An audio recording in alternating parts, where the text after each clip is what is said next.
Assalamualaikum warahmatullahi wabarakatuh. Sahabat dan pemirsa Majalah Syahid, channel Majalah Syahid, hari ini kita sedang berada di rumah makan Bagindo Selera Nusantara. Masya Allah, yang menarik adalah bukan cuma sekedar masakannya di rumah makan ini, tapi adalah pemiliknya.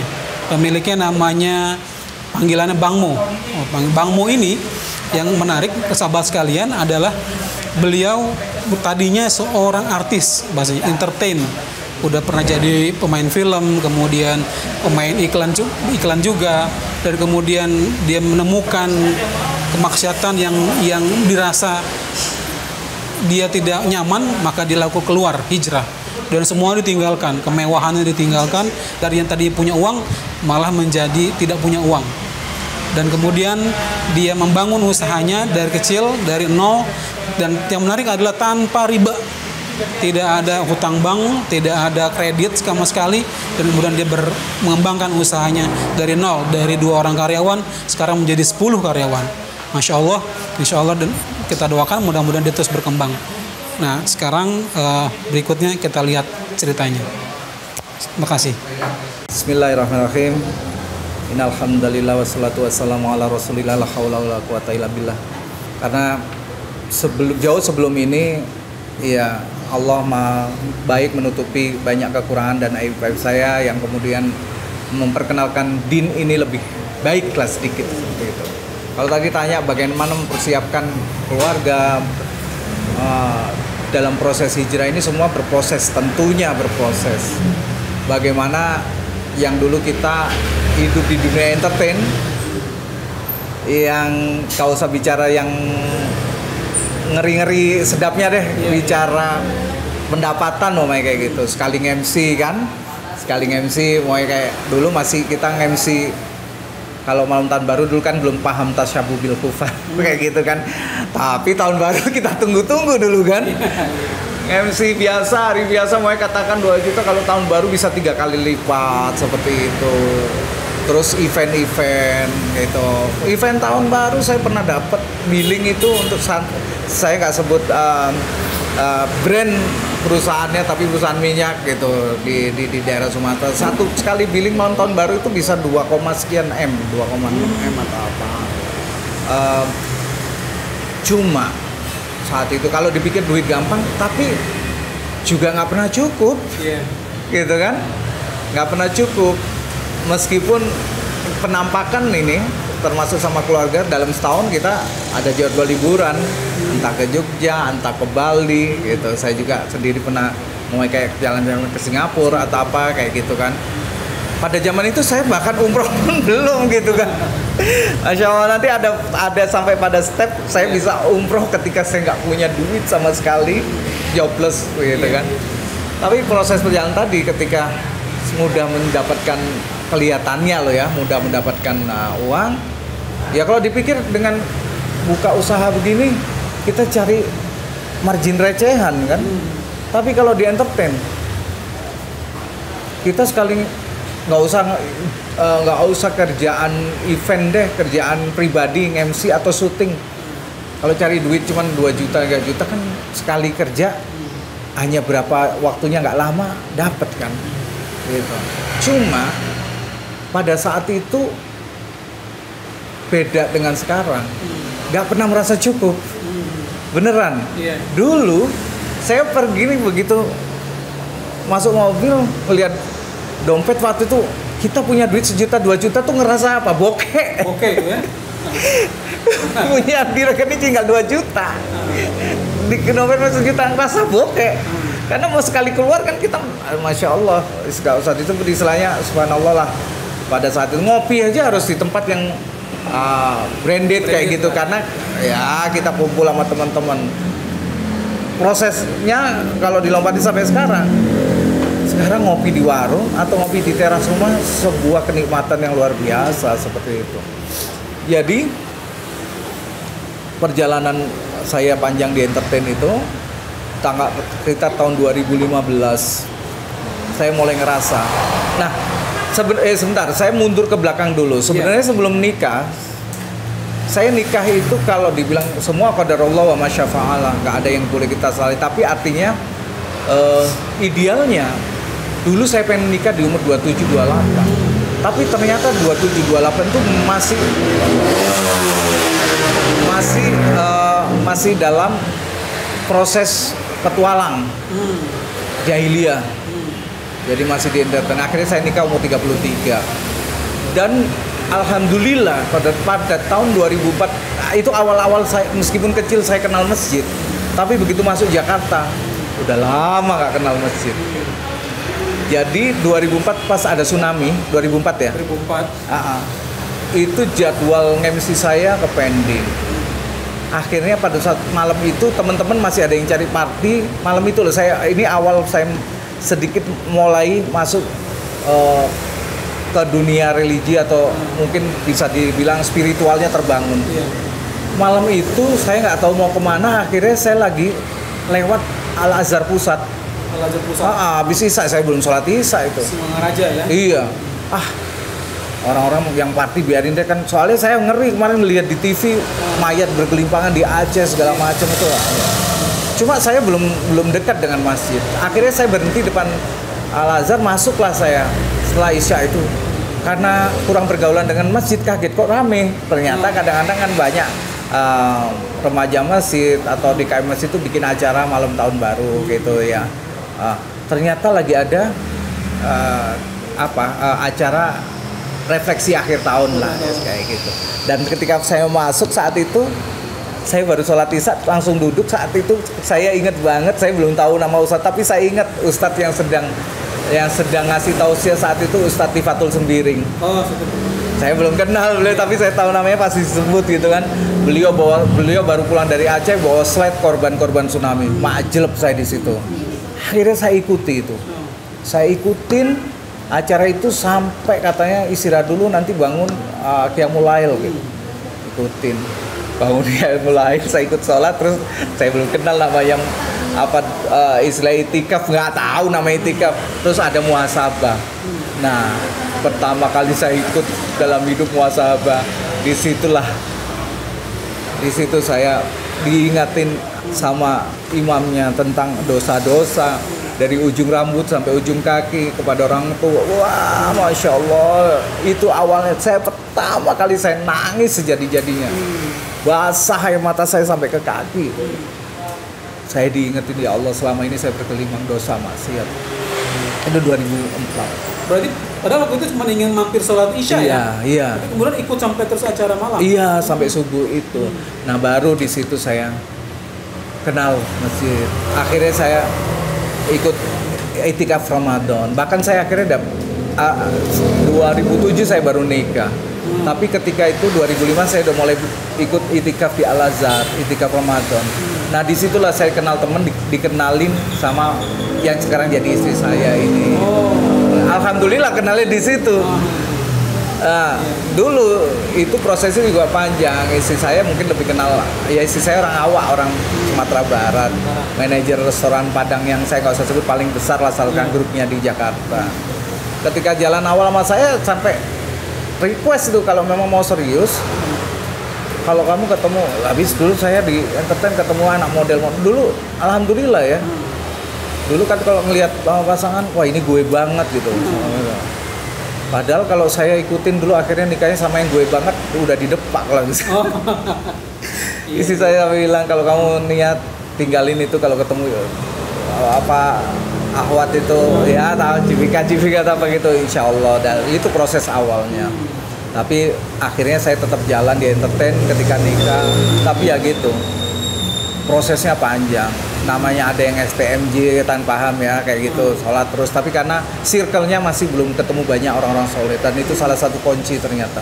Kalau kita mau berubah circle juga. Itu salah satunya kumpul dengan orang soleh gitu kan selain. Nah, akhirnya itu 2007 saya nikah. Ya sudah, dengan kehidupan saya masih Al Azhar sih masih jadi masjid yang idola saya, tapi kan nggak setiap hari ke sana. Tapi saya udah mulai, anak saya lahir, saya sekolahin ke sekolah Islam. Sudah mulai saya dari kecil ini kalau mobil semua titipan Allah. Tapi saya masih masih mentok di situ lah. Belum pernah namanya kajian muamalah tentang. Akhirnya kenapa saya mulai ngerem atau tepatnya mulai meninggalkan dan memilah-milah kerjaan saya di entertain atau di dunia agensi atau apa. Itu udah mulai gelisah saya. Gelisahnya saya belum ngerti riba tapi. Waktu itu sekitar 2015 atau 2014 2015-an lah sekitar. Kalau klien ngajak kita pergi survei atau apa, kita siap terus. Punya duit nggak? Kenapa? Kita punya kartu riba. Kayak gitu. Nah, nggak berhenti dengan kartu riba. Saya ingat banget ketika di Bali bawa klien. Saya biasa di grup klien bilang, kita ini dong karaoke. Karena kalau di project itu selalu ada entertain namanya, entertain klien. Ya saat itu saya bawa, meskipun saya kalau sekarang nggak bakalan gitu ya. Saya bawa ke karaoke keluarga saat itu. Saya nggak sebut merek lah, tapi itu karaoke keluarga. Itu saya antara lucu dan jadi salah satu ini juga sih lompatan saya juga gitu. Wah, ngeri juga ya gitu. Begitu saya bawa ke karaoke keluarga itu, ada klien yang nyampe di grup rame. Bro, kita dibawa Pakmu ke karaoke syariah katanya. Karaoke syariah. Di mana ada karaoke syariah gitu kan? Pindah. Mereka milih pindah, nggak taunya. Subhanallah. Ya, begitulah tempat karaoke yang penuh maksiat. Dan saat itu saya nggak tahu kok istri saya jam 1 malam tuh telepon.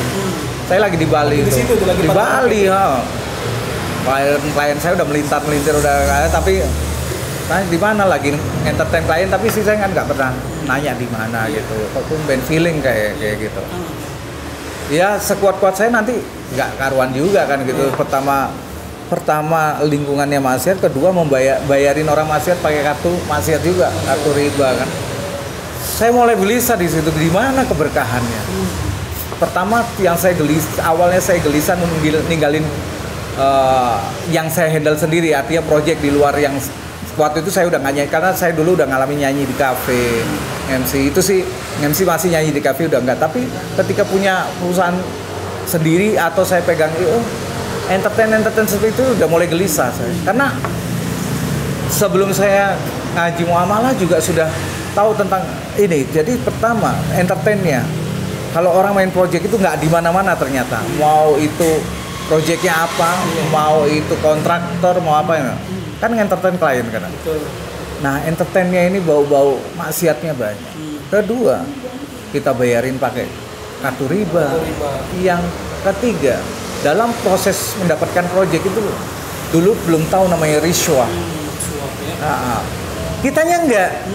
Tapi klien itu kan nggak boleh kalau dia di sebuah institusi atau apa sudah dapat gaji, terus ke kita kasih RAB, katakan senilai 1M ya. Ntar dibalikin ke kita nih yang ke kantor masukin 1,3 atau apa. Itu kan nggak boleh juga itu, Pak. Nah, saya kan bagian dari itu. Itu saya udah mulai gelisah meskipun saya belum ngaji muamalah itu, setahu saya. Tapi saya memang dari dulu anti, udah tahu namanya nyogok, dan yang di menyogok dan sogok itu neraka gitu. Tapi nggak ngerti terlalu dalam. Tapi ketika mulai malam itu yang saya udah mulai gelisah. Itu titik awal kegelisahannya. Kegelisahan saya di situ. Ya, nggak lama dari situ saya memutuskan saya resign aja deh dari dunia IO gitu. Syuting udah jarang. Ketika saya mutusin itu, istri saya sempat nangis. Ya, kenapa? Apa yang salah dengan IO? Masa kalau saya ceritain, kamu udah nelpon tuh saya sebelah saya baik. Nauzubillah min dzalik gitu kan? Karena saya nggak mau cerita gitu loh. Belum lagi saya kalau yang tentang ribanya malah belum paham saat itu kan. Masih pakai kartu kredit. Nggak minta juga datang terus kan itu kartu kredit. Nah, ketika itu saya bilang, kok kita nggak pernah cukup ya hidup ya. Kamu kerja, saya juga ada kerjaan. Ternyata hidup dengan riba itu luar biasa ya. Tiap bulan kita ngelingkarin kalender itu. Duit nggak terasa bayar, tanggal 2 bayar ini, tanggal 3 bayar cicilan motor, tanggal 4 bayar cicilan mobil. Ntar mobil udah lunas ini ada yang baru nih, jual hanya untuk nge-DP yang baru kayak gitu. Nggak ada selesainya gitu kan. Nah, tapi intinya saat itu saya waktu itu jual rumah yang masih KPR di Pamulang itu karena saya pengen ada lebihan untuk memang usaha. Nah, akhirnya setelah resign dari itu. Iya. Akhirnya saya bilang istri, saya mau usaha di Malang. Ngapain di Malang? Nah, itu kan tempat kelahiran saya, gini-gini. Apa? Padang aja. Saya belajar lah dari istri gitu kan. Ya, di sana, disitulah lompatan agak tinggi hijrah saya. Gitu. Jadi ketika di sana, saya lagi di mobil ngelihat di jalan besar kalau nggak salah di depan bank plat merah itu orang-orang sana menggokil billboard gede itu yang bikin jet itu kalau nggak salah tuh seminar pengusaha tanpa riba. Awal saya gabung di situ tuh, dosa riba seperti berzina dengan ibu kandung. Wih, apaan tuh? Sentak gitu ya? Sentak karena saya selama ini udah mulai ikut ngaji kok nggak pernah dengar nggak pernah ya. Pernah ada temen yang ngingetin, ada dulu di kantor saya itu. Nanti suatu saat bisa wawancara sama dia. Iya. Dulu Katolik dia pendiri pejuang subuh. Oh gitu. Namanya Didot. 97 dan beliau pendirinya itu dulu sebagai orang keuangan saya di kantor ngingetin, bro kalau ada ini nanti dari perusahaan minyak jangan riba. Apaan sih nak riba. Dulu masih begitu kan. Begitu ngelihat billboard segede gitu di Malang itu, apaan tuh? Itu sekecil dosa terkecil seperti berzina ibu. Wah, saya penasaran itu, ikutlah saya. Kayak ketambar-tambar saya. Aduh, di situlah saya terbentuk mulai dapat circle yang anak-anak muda yang soleh, orang yang pernah dulu bisnisnya puluhan M bisa mau downgrade. Saya di situ kenal Mas Sabtu Aris, Biarto, tahu Pak Samsul Arifin, Ustaz Samsul Arifin di situ. Bagaimana waktu itu salah satu yang disampaikan Mas Sabtu Aris kan, rezeki dari Allah itu akan cukup insya Allah buat hidup, tapi tidak akan pernah cukup untuk gaya hidup gitu kan. Oh, pantesan. Begitu Ustadz Samsul juga menyampaikan ketika seorang muslim mengambil satu ayat sementara menolak ayat yang lain itu kafir yang nyata. Ya Allah, pokoknya ketampar-tampar saya di situ. Akhirnya kenal teman-teman itu di situlah saya, dan akhirnya juga kebetulan saya kurang fokus usaha rumah makan Padang di Malang karena istri saya sama anak-anak di sini. Saya ada di Malang, paling di sini cuma berapa hari, anak-anak kan butuh perhatian. Nah, akhirnya itu sisa mobil yang masih ini saya lepas di situ. Setelah ikut training itu. Nah, tadinya kan masih bertahan tuh kan. Kartu kredit juga potong semua kartu kredit. Potong semua. Padahal biasanya itu menurut saya buat penolong kalau lagi bokeh tinggal ke inilah minimarket yang deket-deket itu kan. Nah, gesek dulu, kita perlu apa-apa gampangin. Ternyata juga Masya Allah, jadi di situ. Nah, luar biasanya ada satu kisah ketika saya lagi di Malang, kan pulangnya jarang ya, tapi saya ingat hari Sabtu waktu itu malam Ahad, istri saya habis isya nelpon saya, ya tadi Morris anak pertama saya saat itu umurnya 7 atau 8 tahun saya lupa, masih kecil. Tadi pagi subuh nangis. Kenapa? Kan kalau ada kamu biasanya ada yang ngajak ke masjid. Nah ini biasanya beliau anak saya ini biasanya numpang ke tetangga yang suka ke masjid. Tadi si Om Edli yang ditumpangi diketok-ketok nggak keluar, kayaknya lagi pergi keluar kota apa-apa, terus ya dia udah pakai gamis, akhirnya pulang ke rumah nangis gara-gara nggak jadi sholat. Allah Akbar, saya bilang di situ mungkin saya bisa ngambil ibroh begini. Kita ini mau anak kita solihah. Ketika anak itu nggak nurut, ketika apa itu sukanya ini bandel banget sih, apalah gitu, atau ibunya gitu. Tapi kadang-kadang ada satu faktor yang suka kita lupa, apa? Memberikan anak istri kita makan minum yang halal, rezeki yang halal. Bisa jadi saya jadi gini, mentadaburi surat At-Tolak ayat 2 dan 3 itu a'udzubillahi minasyaitonirrajim wa may yattaqillaha yaj'alahu makhraja wa yarzuqhu min haitsu la yahtasib. Barang siapa bertakwa pada Allah, Allah akan memberikan jalan-jalan keluar. Saya mikir, saya sih belum bertakwa, baru lagi belajar aja Allah udah tolong. Itu kan rezeki anak yang soleh kan. Sampai akhirnya sekarang tuh masuk pesantren, waktu lulus SD itu dia yang minta, meskipun kemampuan anak beda-beda, tapi saya bersyukur gitu. Jadi itu salah satu proses ketika kita mulai belajar taat, Allah kasih pertolongan, dia tadi ya ja'alahu makhrajan, memberikan jalan-jalan keluar yang kita nggak tahu sebelumnya gitu. Nah, rezeki yang sangat-sangat kan bukan hanya Allah. Nah, di situ saya udah mau lompatan lebih tinggi belajar hijrah itu ketika di Malang itu akhirnya. Berapa lama di Malang waktu itu, Bang? Sekitar setahun setengah. Ya, sambil merintis bisnis sambil juga bertemu dengan circle yang sevisi gitu. Iya, bukan sevisi, saya belajar malah. Ya, makanya saya bilang guru-guru saya lah itu teman-teman di Malang itu gitu. Sampai akhirnya saya nggak nerusin, saya balik ke Jakarta, istri saya nangis ya.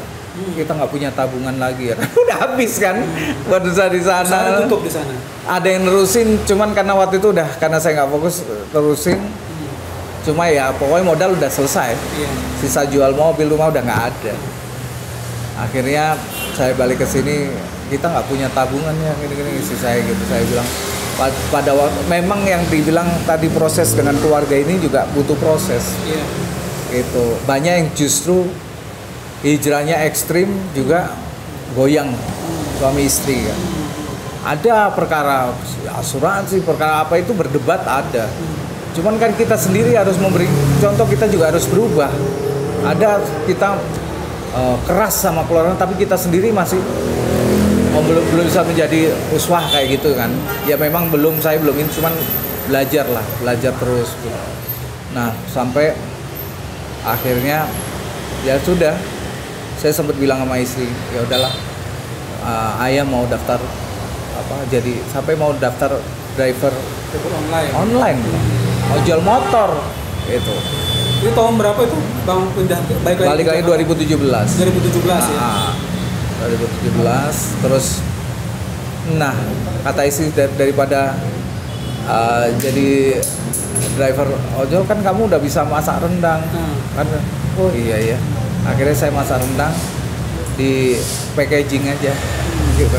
Waktu ketemu teman-teman di Malang banyak yang kreatif lah. Bikin apa gitu di packaging apa. Nah, di situ saya mulai buat grup-grup WA. Saya masak jengkol, masak rendang, sampai akhirnya ada yang pesen rendang dibawa ke Jepang, sampai dibawa umroh. Nah, saya nggak ada duit waktu itu.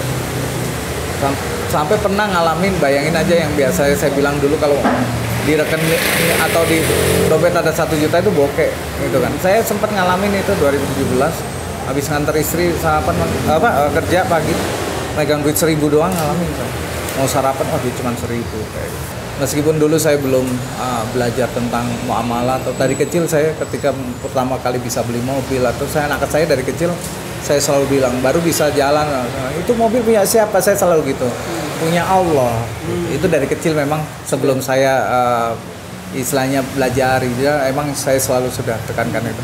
Yang paling majelub ketika saya balik dari Malang itu saya mobil nggak ada, udah kan memang punya rumah dulu di Pamulang nggak pernah saya tempatin, karena saya nyaman di tempat yang saya ngontrak sekarang, sampai sekarang itu nyaman. Itu anak saya itu ngeliatin keluar, ya teman-teman pada pergi ya pakai mobil. Saya cuma bilang, Dek, Kak, Dede sama Kakak udah pernah aja pergi kemana? Ke Jogja udah, ke Bali udah, gitu ya. Nanti kalau Allah kasih lagi, insya Allah kita jalan lagi gitu. Udah, alhamdulillah nggak terlalu ini. Cuman berat buat istri memang kan. Kok jadi kayak gini ya nih. Tapi semua butuh proses gitu. Semua butuh proses. Oh ya pastilah ada proses perdebatan. Memang ya itulah terutama yang hijrahnya ekstrim itu lebih parah lagi kan. Ya saya dibilang ekstrim, menurut saya sih ya biasa aja. Saya nggak, cuma dari punya duit nggak punya duit gitu aja. Ada satu saat yang ketika saya bilang saya pegang uang cuma 1.000, nggak lama siangnya atau besoknya itu ada teman-teman dari KTR Malang datang ke rumah, sama ada teman dari Jakarta, ya Pak Imam saya yang saya ceritain keluarganya Hidayatullah itu. Iya. Nah, pas mau pulang mereka pamit, bilang, "Bangmu punya paspor nggak?" Punya, tapi udah nggak pernah, udah mati soalnya. Nah di situ ternyata teman-teman datang ke rumah itu, saya mau diajak umroh Ramadan. Saya pertama kali belum pernah umroh, sekalinya umroh Kabayan, 14 hari di sana ngalamin itikaf di Masjidil Haram dari 3 hari di Madinah kayak gitu. Dan saya nggak keluar duit sama sekali. Dan memang lagi ada duit saat itu. Sampai itu yang sahabat saya Didot yang saya bilang pendiri pejuang subuh itu telepon. Dia kan tahu keuangan saya waktu masih sekantor kan. "Bro, antum mau umroh?" "Ya lu gila. Dulu antum harus bisa naik haji, umroh bisa nggak berangkat, sekarang katanya jobless nggak punya duit bisa." Nah itulah makanya ya semua Allah. Ternyata kita ini punya duit belum tentu kita itu mau dipanggil sama Allah. Ketika kita memang niat atau apa, insya Allah jalan dari mana aja bisa kan untuk datang ke Baitullah kayak gitu. Itu salah satu kisahnya saya bisa ke sana juga dari teman saya, nggak pernah minta. Dan satu lagi, kalau kita merasa mau hijrah, jangan suka cerita kesulitan kita sama orang. Itu poin yang sering dilupakan sama teman-teman yang hijrah. Dan saya karena saya sempat sebagai ketua atau pembina juga di komunitas tanpa riba, saya lihat beberapa orang yang baru hijrah tuh senangannya curhat ya kan, senangannya wah saya kondisinya susah, seolah-olah dia yang paling susah.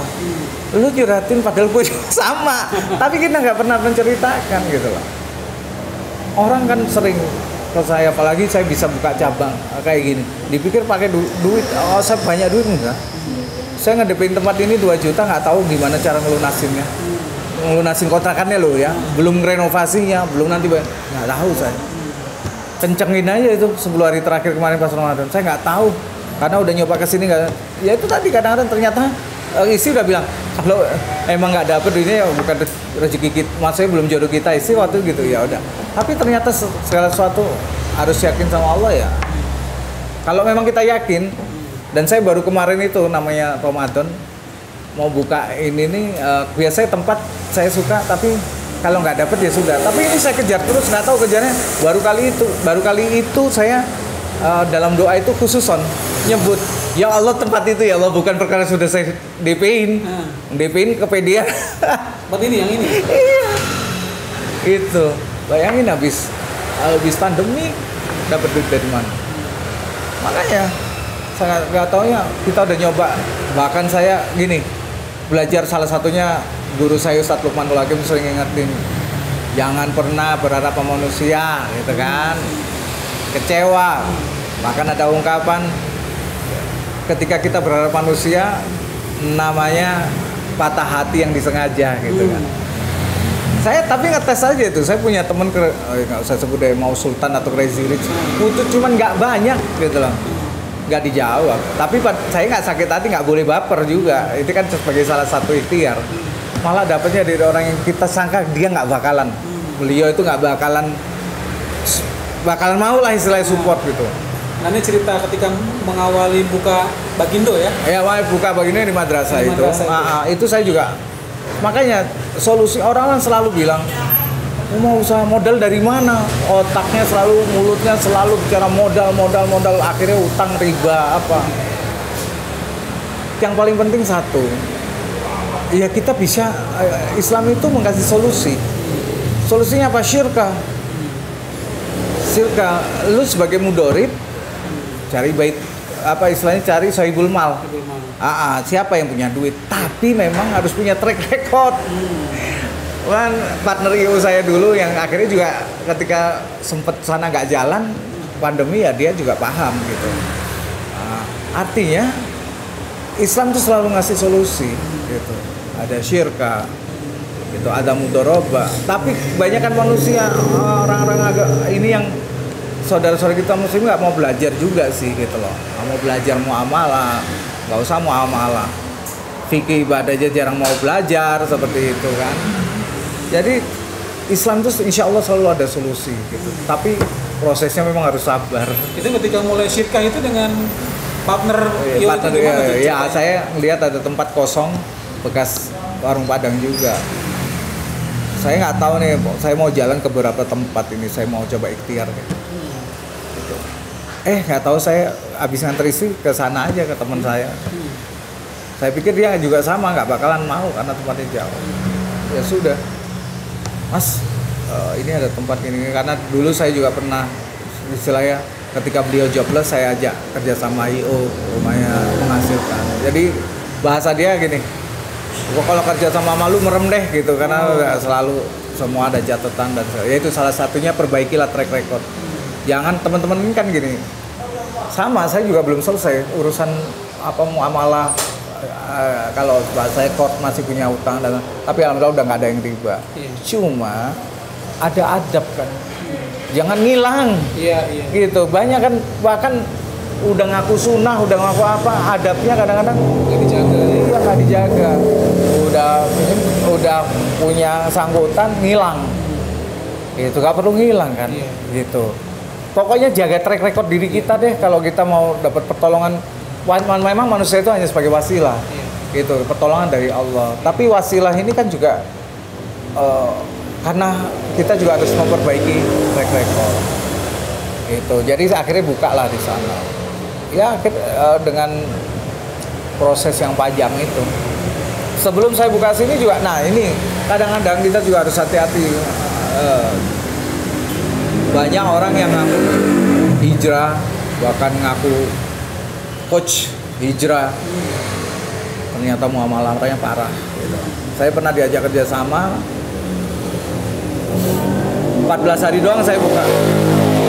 Gitu, saya udah ya untungnya nggak qadarullah saya nggak keluaran sampai yang banyak banget, tapi berasa buat saya gitu, karena dalam kondisi saat itu pandemi saya harus ngeluarin yang harusnya saya uang itu saya cicilan buat sewa, buat bayar karyawan. Ketika kerjasama ternyata dia juga sewa tempat itu dan dicari banyak orang karena sangkutannya di mana-mana. Tapi dengan bahasa syirkah. Syirkah kan tinggal dipertanggungjawabkan. Iya kan, ngapain kabur-kaburan? Sampai puluhan miliar kali, nggak tahu berapa banyak tuh yang nyari banyak. Ya terganggu saya. Brand saya nggak mau brand saya rusak juga kan. Pernah kejadian seperti itu. Ketika mengawali usaha warung Padang itu gimana beratnya? Kabarnya sampai abang juga yang masak sendiri. Oh, awal-awal iya. Semuanya persiapan sendiri. Saya dulu sebenarnya sebelum Padang itu saya sempat baru balik dari Malang itu sempat akhirnya buka di Rumah Sakit Bakti Mulia itu ada kantin sebelum Padang ya. Saya jualan seafood. Nah, seafoodnya ala saya ya, ikan goreng, ikan bakar, udah kayak gitu.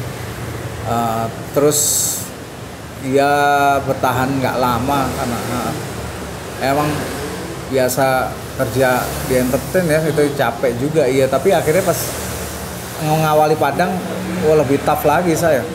Sebelum subuh saya kadang ke pasar udah.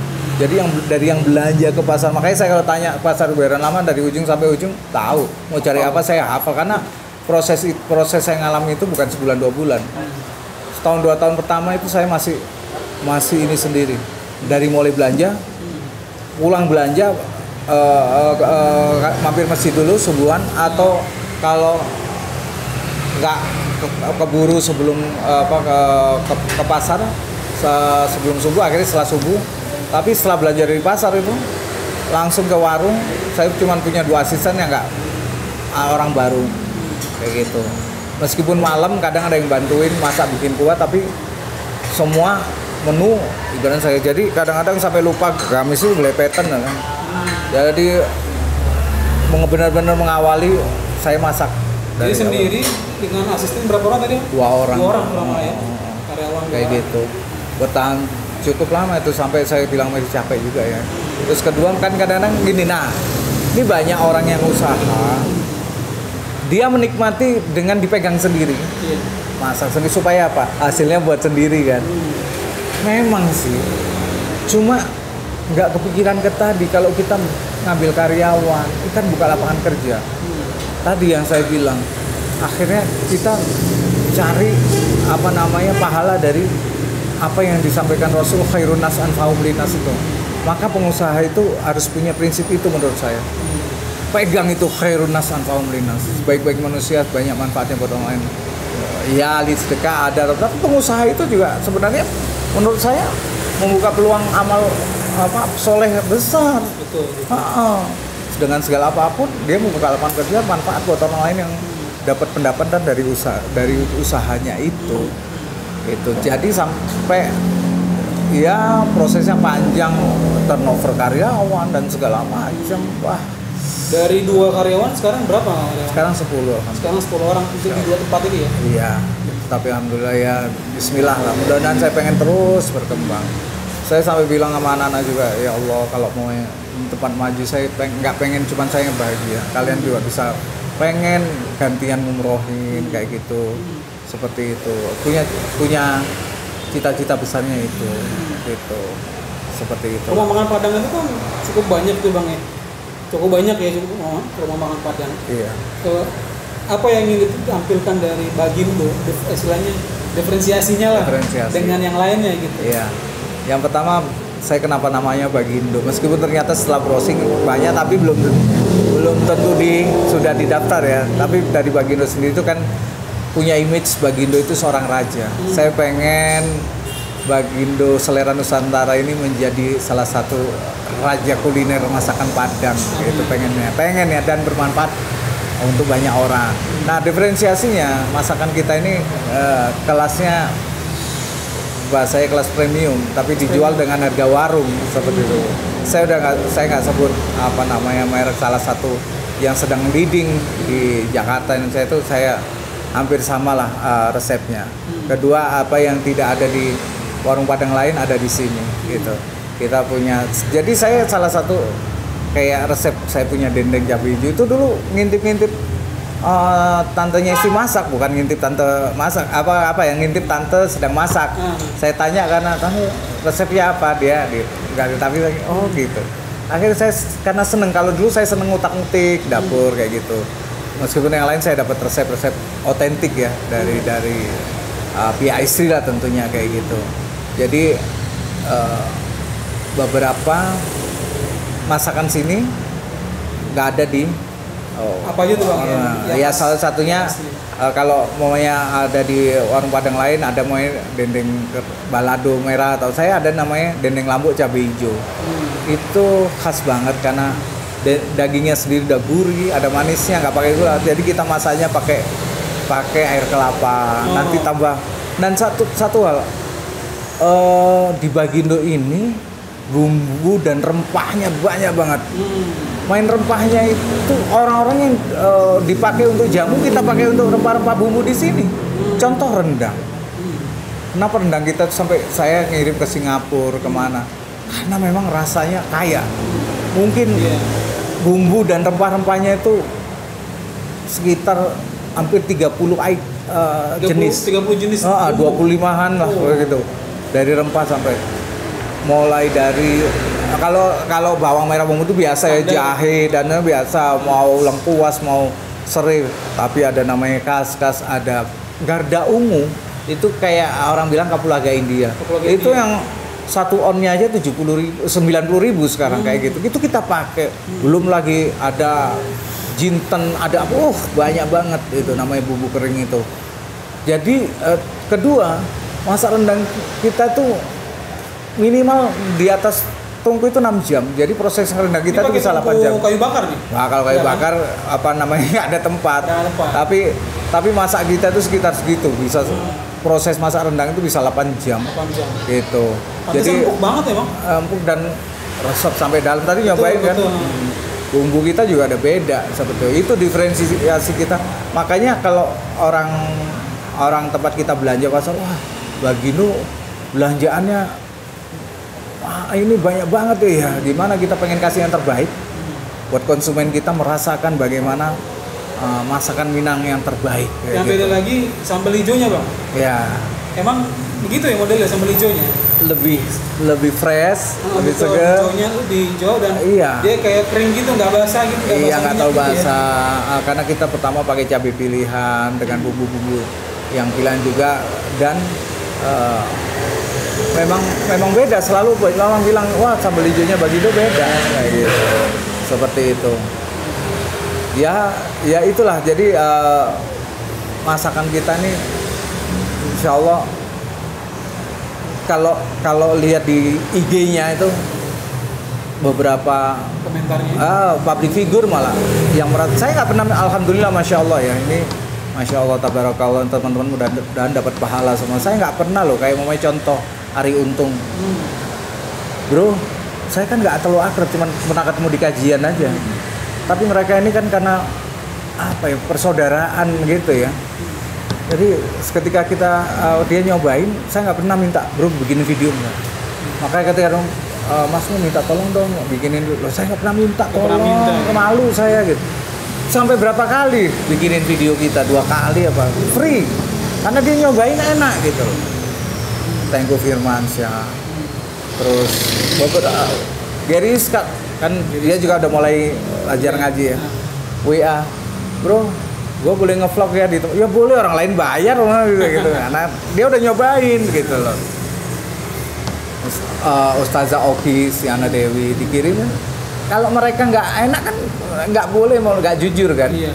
Jadi beberapa sampai ada temen tuh Crazy Rich Pondok Indah itu. Itu kan teman kos saya dulu itu. Wow.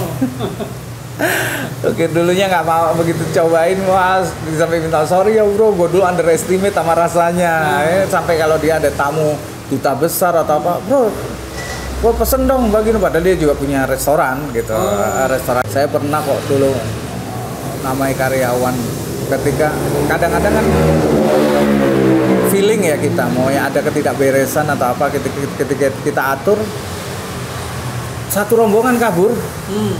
Pernah itu daerah ya. Semua satu daerah, pokoknya padahal ada pesanan besok gitu. Padahal saya udah bilang kalau kalian ini saya tinggal training orang baru atau pernah ngalamin kayak gitu. Tapi akhirnya dulu saya emosi. Sekarang sih lebih tegas, bukan emosi.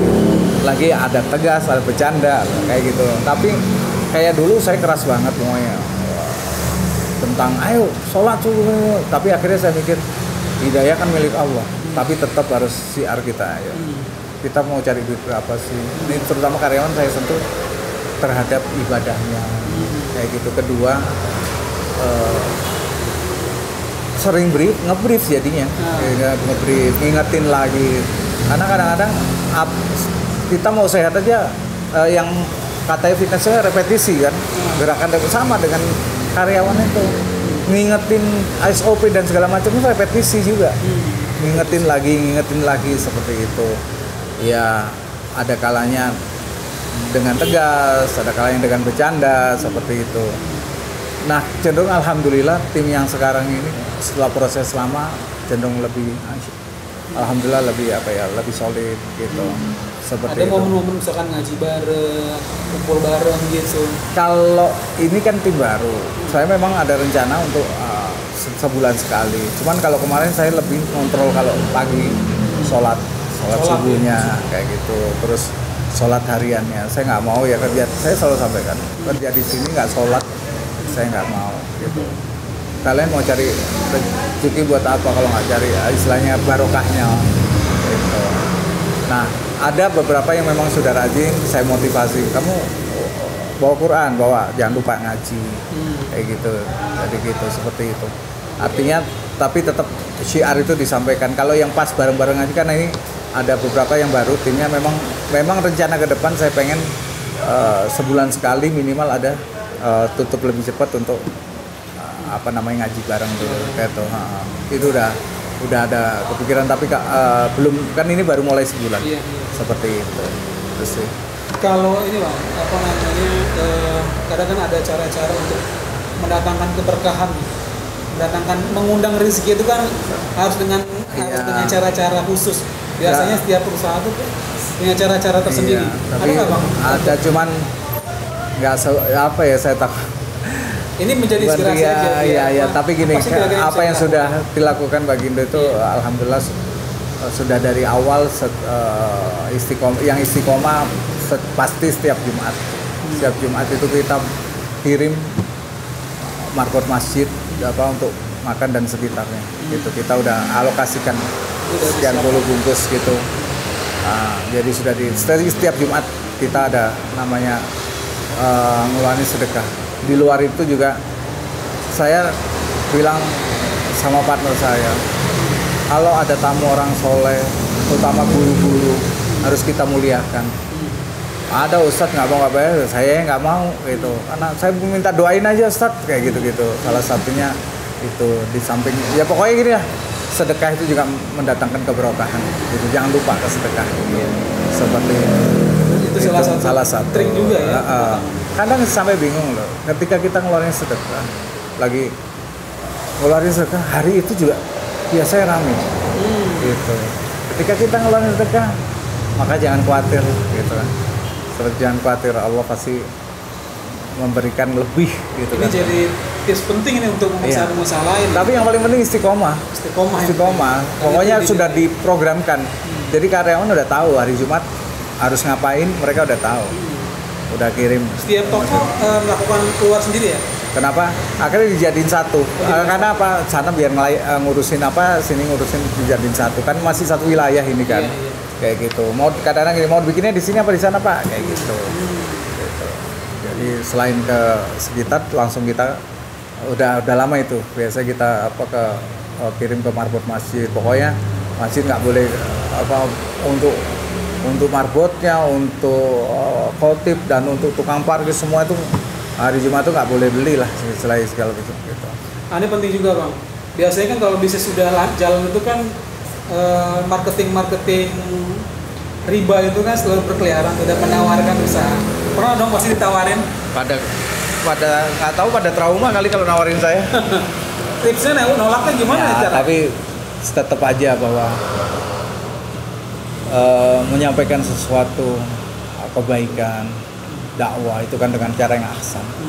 Karena kita pernah juga dulu menjadi pelaku riba, pelaku maksiat gitu. Biasanya mau contoh Pak ini, maaf saya sudah nggak main di situ. Kenapa Pak? Iya kalau mohon maaf agamanya apa? Saya Islam. Berarti kena riba dong gitu. Saya udah takut gitu. Pak kan nggak, akhirnya kalau Pak boleh, saya tahu pernah tuh sampai emang kenapa Pak ini. Akhirnya kita diskusi sama dia, oh ya Pak saya kapan-kapan pengen diskusi belajar Pak. Ada yang kayak gitu juga. Ada yang oh iya Pak baik Pak makasih kayak gitu. Maka kalau ada yang nawarin kayak pembayaran digital atau ketika nggak konfirmasi saya bilang ini dari mana kok nggak ngomong dulu, saya tolak. Saya harus jelas dulu gitu kan. Apakah ini ada potongan, kalau ada potongan berapa persen, apakah ini potongan administrasi atau potongan bunga kayak gitu harus jelas. Yang jelas alhamdulillah sudah nggak punya kartu kredit, udah nggak punya sangkutan dengan lembaga ribawi, meskipun sedang menyelesaikan muamalah yang belum beres tapi bukan riba lagi. Berarti kayak merchant itu juga udah nggak pakai dong? Tetap pakai? Selama ini sebelum memang udah ada yang nawarin, tapi saya bilang kalau saya mencoba kalau bisa yang syariah lah. Tapi saya nggak tahu ya kalau kayak debit kan bukan kartu kredit kan. Mungkin nantinya ke depan saya akan masih pertimbangkan gitu. Tapi kalau yang untuk kartu kredit, insya Allah saya nggak akan menerima lah. Kita ada di pergerakan dakwah tentang riba, masa kita mau ini juga gitu. Terakhir Bang, yang paling memberikan sumbangsi besar dan banyak menguatkan Bang Mo seperti sekarang ini tuh siapa Bang? Banyak ya, alhamdulillah saya bersyukur punya istri yang ya pertama pasti pertolongan Allah. Yang kedua saya bersyukur punya istri yang dalam prosesnya support apapun yang saya lakukan, meskipun prosesnya ada perdebatan atau apa. Jadi pertama bersyukur sama Allah yang memberikan taufik hidayah, kedua sama istri, ketiga bersyukur juga punya anak-anak yang bisa menerima kondisi itu. kan ada anak itu wah harus diturutin ya. Bahkan alhamdulillah anak saya yang pertama itu mau masuk pesantren itu atas permintaan dia. Itu salah satu nguatin juga tuh, alhamdulillah. Berarti ketika saya lagi belajar untuk lebih baik, keluarga bisa support, nggak jadi halangan, nggak jadi barrier buat saya. Terus ketiga, teman-teman yang soleh. Awal-awalnya ya saya bersyukur punya teman-teman yang dari komunitas tanpa riba di Malang. Beberapa udah kayak saudara semua, udah kayak saudara kayak gitu. Bahkan kalau saya ke Malang itu ada namanya, nanti suatu saat masih kalau mau wawancara, ada sempet diwawancari sama Pecah Telur ya. Pecah Telur. Itu Haji Rendra kemarin kesini, beliau pengusaha properti syariah terbesar di Malang sekarang. Dulunya siapa? Penjaga warnet. Haji Rendra namanya. Gitu.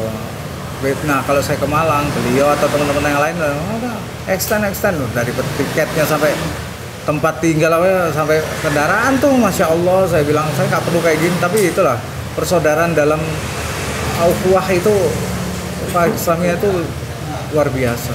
Jadi teman-teman itu tentunya juga guru-guru, ustadz itu salah satu yang menjadi penguat. Itu jadi circle kita nih lah gitu. Terus teman-teman dari komunitas dakwah, komunitas tanpa riba dulu yang bisa saling menguatkan. Itu justru yang menjaga kita ya? Iya, karena kadang kita sendiri lemah kalau kita nggak berjamaah gitu.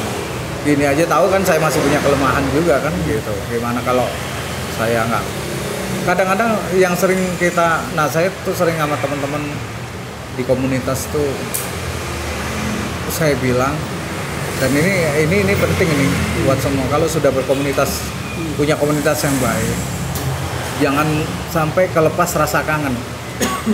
Kalau kelepas rasa kangen, akhirnya kita tawar hati kita, jarang bisa ketemu, akhirnya bercerai berai kayak gitu. Dan itu saya itu majeleb banget ketika Ustadz Lukmanul Hakim itu mencontohkan tentang bagaimana ukhuwah ini kan. Beliau mengatakan persatuan umat ini kan menyangkut saling support nanti kan. Tapi persatuan umat ini kalau kata Ustadz Lukmanul Hakim diibaratkan seperti lidi, gitu kan. Lidi satu kita pegang gampang patah, ya kan. Sama kalau kita sendiri lemah, suka sendiri nggak berjamaah. Lidi jadi satu, kuat, bisa membersihkan sampah, ya kan. Lidi kumpulin jadi satu, kuat dan bisa membersihkan sampah. Ada lagi yang terakhir, kata beliau, lidi terpisah-pisah, banyak tercerai-berai, dialah sampahnya. Masya Allah, sama umat begitu. Lu sendiri-sendiri aja, apalagi saling orang ini dianggap punya kekurangan, beda pandangan fikih, udah masalah. Itulah sampahnya yang membuat Islam gak bersatu. Dicontohkan seperti itu. Jadi di satu gampang patah, bersatu bisa membersihkan sampah, bercerai-berai sampah. Diibaratkan seperti kita ini kan. Kalau ada kekurangan saudara, ada perbedaan pandangan, berlapang dada sajalah. Itu selagi masih dalam satu akidah gitu, seperti itu. Ya itu saya lagi belajar ke situ seperti itu.